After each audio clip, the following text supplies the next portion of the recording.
बिस्मिल्लाहिर्रहमानिर्रहीम। First year. आज की वीडियो में हम chapter 4 rotational and circular motion के एमसीक्यू सॉल्व करेंगे। फर्स्ट एमसीक्यूज है which of the following is incorrect. इनमें से कौन सी इक्वेशन जो है वो इनकरेक्ट है। हमारे पास चार इक्वेशंस गिवन है। v equal to omega into r, alpha equal to v cross r, a equal to alpha cross r and alpha equal to delta omega over delta t. तो अगर हम इन इक्वेशंस की बात करें तो इन इक्वेशंस में alpha equal to v cross r जो है बी ऑप्शन वो इनकरेक्ट है, क्योंकि एंगुलर एक्सेलरेशन अल्फा जो है वो रिलेट कर रहा होता है rate of change of angular velocity के साथ। ठीक है, तो इस वजह से ये alpha equal to v cross r नहीं हो सकता, तो इसमें बी ऑप्शन होगा। नेक्स्ट एमसीक्यूज है A car turns around a curve at 30 km per hour. If it turns at double the speed, the tendency to overturn is कि car है जो कि टर्न करती है एक कर्व पे 30 किलोमीटर पर आवर की स्पीड से। अगर वो डबल स्पीड के साथ टर्न करे तो उसकी ओवरटर्न करने की टेंडेंसी क्या होगी। अगर कोई ऑब्जेक्ट सर्कल में मूव कर रहा है या यहाँ पर कार की बात की गई है, कार एक कर्व ट्रैक के अराउंड टर्न लेता है, तो जब वो कर्व रोड के ऊपर मूव करेगा यानी कि सर्कुलर ट्रैक पे, तो वहाँ पे सेंट्रीपिटल फोर्स रिक्वायर्ड होती है। अब सेंट्रीपिटल फोर्स का फार्मूला हमारे पास क्या है, F C equal to m v square over are.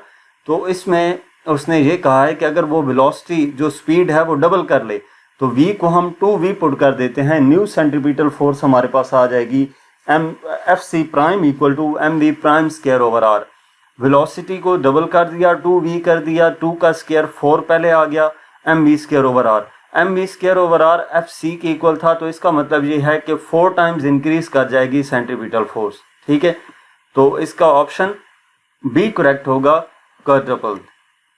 Next MCQs number 3 है Moment of inertia of a spinning body about a certain axis does not depend on। Moment of inertia जो है spinning body का एक certain axis के across वो किस चीज़ पे depend नहीं कर रहा होता।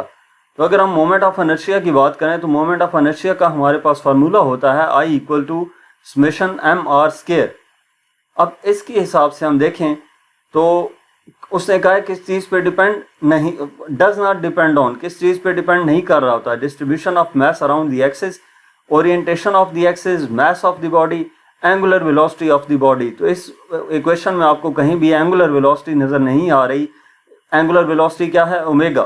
तो इसका मतलब क्या है, एंगुलर वेलोसिटी पे डिपेंड नहीं कर रहा होता।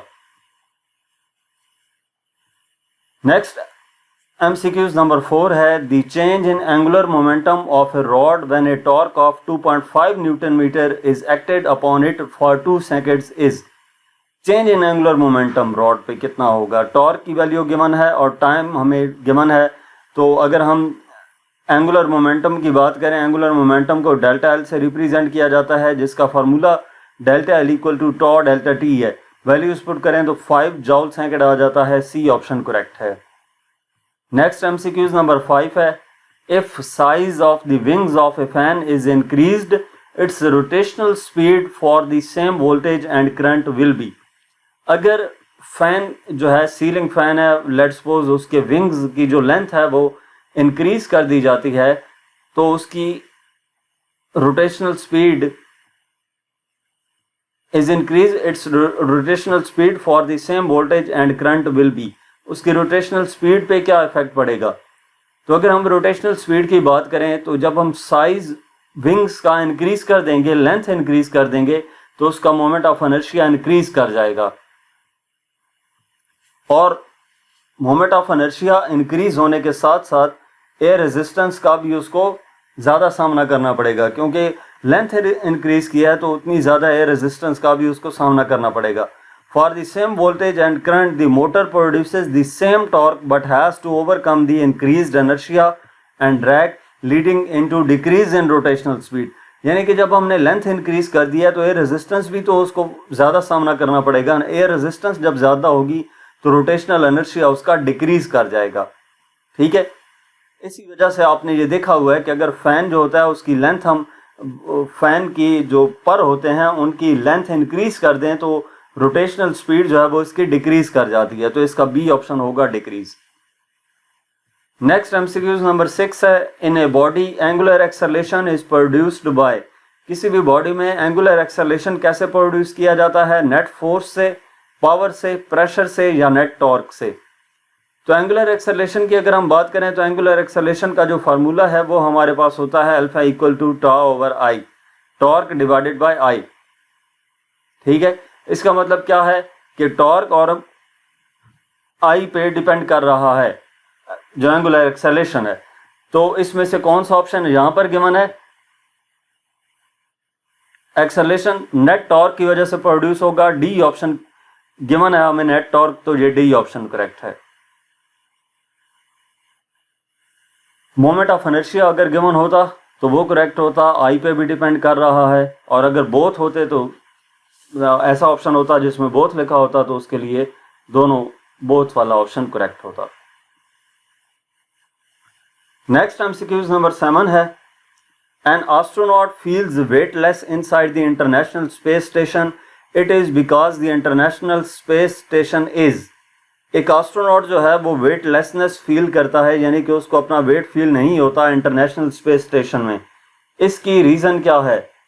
इसकी बुनियादी रीजन क्या है?